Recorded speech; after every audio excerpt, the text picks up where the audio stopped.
राष्ट्रीय स्वयंसेवक संघ मजबूत असता तर फाळणी झाली नसती। संघाचे अखिल भारतीय प्रचार प्रमुख सुनील आंबेकर यांनी हे मत व्यक्त केले। भारत पाकिस्तानात व्यापार लोकसंवाद होत राहावा अशी इच्छा देखील त्यांनी व्यक्त केली आहे। कॉकरोच जनता पार्टीला घाबरण्याची गरज नाही असं देखील आंबेकरांनी म्हटलंय। दरम्यान सुनील आंबेकर यांनी नेमकं काय म्हटलेलं आहे आपण पाहूयात ग्राफिक्सद्वारे।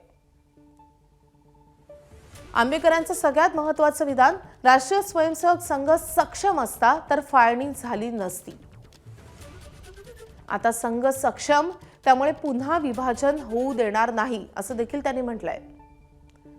विभाजनावेळी संघ राजकारणात पडला नाही। भारत पाकिस्तानमध्ये लोकांचा संवाद आणि व्यापार होत राहिला पाहिजे असं देखील त्यांनी म्हटलेलं आहे। सोशल मीडियावर लोक व्यक्त होतात, कॉकरोच जनता पार्टीला घाबरण्याची गरज नाही असं देखील त्यांनी म्हटलंय।